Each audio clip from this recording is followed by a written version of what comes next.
Nitin Yahoo اور اسرائیلی خفیہ agency Mossad سربراہ کے درمیان اختلافات شدت اختیار کر گئے۔ ایرانی خبر ایجنسی تسنیم کے مطابق اسرائیلی ذرائع نے انکشاف کیا ہے کہ موساد سربراہ نے وزیر اعظم کی حالیہ کسی میٹنگ میں شرکت نہیں کی۔ تنازع ایران کی عسکری صلاحیتوں کی غلط معلومات دینے کے الزام سے شروع ہوا۔ نیتن یاہو نے موساد ڈائریکٹر ڈیوڈ برنیا پر ایران میں رجیم چینج کے جھوٹے وعدے کا الزام لگایا۔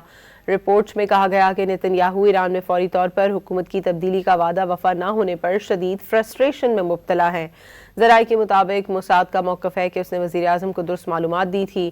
نیتن یاہو نے ذاتی مہم جوئی کی بنیاد پر غیر متوقع جنگ شروع کر دی۔ ناکامی کی ممکنہ ذمہ داری موساد پر نہیں، نیتن یاہو پر عائد ہوتی ہے۔ رپورٹس کے مطابق وزیر اعظم آفس اور موساد نے ایک دوسرے پر جاسوسی کے الزامات بھی لگائے۔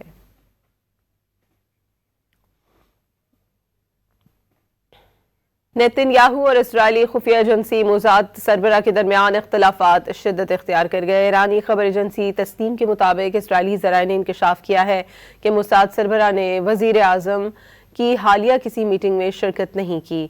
تنازع ایران کی عسکری صلاحیتوں کی غلط معلومات دینے کے الزام سے شروع ہوا۔ نیتن یاہو نے موساد ڈائریکٹر ڈیوڈ برنیا پر ایران میں رجیم چینج کے جھوٹے وعدے کا الزام لگایا۔ رپورٹس میں کہا گیا کہ نیتن یاہو ایران میں فوری طور پر حکومت کی تبدیلی کا وعدہ وفا نہ ہونے پر شدید فرسٹریشن میں مبتلا ہے۔ ذرائع کے مطابق موساد کا موقف ہے کہ اس نے وزیر اعظم کو درست معلومات دی تھی۔ نیتن یاہو نے ذاتی مہم جوئی کی بنیاد پر غیر متوقع جنگ شروع کر دی۔ ناکامی کی ممکنہ ذمہ داری موساد پر نہیں، نیتن یاہو پر عائد ہوتی ہے۔ رپورٹس کے مطابق وزیر اعظم آفس اور موساد نے ایک دوسرے پر جاسوسی کے الزامات بھی لگائے۔